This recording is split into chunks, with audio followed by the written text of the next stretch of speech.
My depressed sister faked her own death and moved to Sweden to live in a cabin in the woods that she built herself. I desperately want to get her back.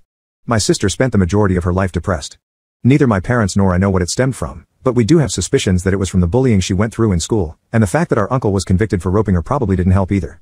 I remember she started hurting herself as early as 12 years old, and I desperately tried to get her help. I felt like I had failed at the time as an older brother, as no amount of talking to her one-on-one or therapy or counseling seemed to do anything to help her. One thing about my sister is that she loved nature and absolutely despised the prospect of growing up in a busy city while working a regular job. I remember the only time she seemed to be happy is when she would sometimes go on tangents about living in the wild, surrounded by animals and bird chirps in the mornings. I remember I suggested to my parents that perhaps we could move out of downtown New York, which is where we were living at the time, and maybe go to a more natural area in order to help my sister. They shut me down, saying they both had great jobs here and there was no way they were willing to give that up. They were convinced that my sister would grow out of her depression, but she never did. She actually only got worse.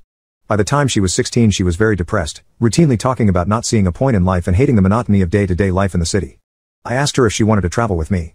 I was 19 at the time and was saving up money for an apartment of my own, but I figured I could set some money aside to make my sister happy. We ended up vacationing in Sweden, and for the 1 week that her and I were there, I had never seen her so happy. She literally smiled.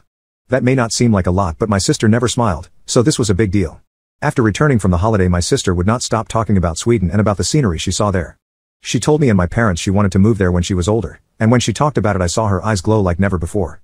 Sadly, my parents shut her down, saying she's only a 16-year-old and that life can't just be lived self-sufficiently in some remote part of Sweden, which is what my sister wanted.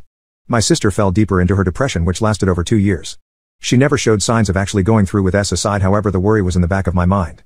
Until one morning I found a note she left in her room. It was her suicide note. She thanked me for the time in Sweden. I cried so much when I read it. She said she had thrown herself into the sea, because if she couldn't live surrounded by nature, she could at least die surrounded by it. I told my parents and instantly we informed the police, who tried long and hard to find her out in the sea. Unfortunately it was to no avail and we had a closed casket funeral. The grieving period was very hard on our family and I fell into a depression myself. My parents ended up quitting their jobs and starting a new life away from New York. I'll admit, I blamed them a lot. I told them on one occasion that my sister died because their stupid corporate jobs were more important than their daughter's life. They both cried when I said that, and I went up to my room. I knew what I said was wrong, but was I really wrong in what I said?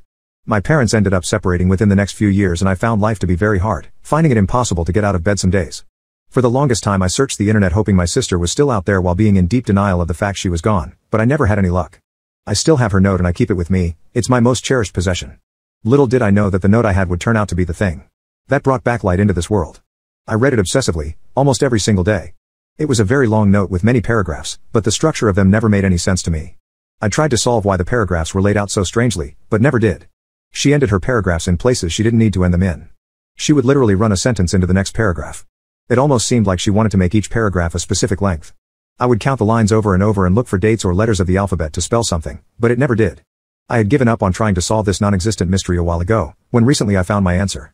The length of her paragraphs corresponded with the effing coordinates of the place we visited in Sweden, which just happens to be a place she mentioned she wanted to live in. When I found that I started going berserk. I also found that if you put the second last letter of every line, with every last letter of every third line, she spells out a sentence about her building a cabin there for herself, but the words are jumbled up. I now know where she is. I have booked a plane ticket to go see her.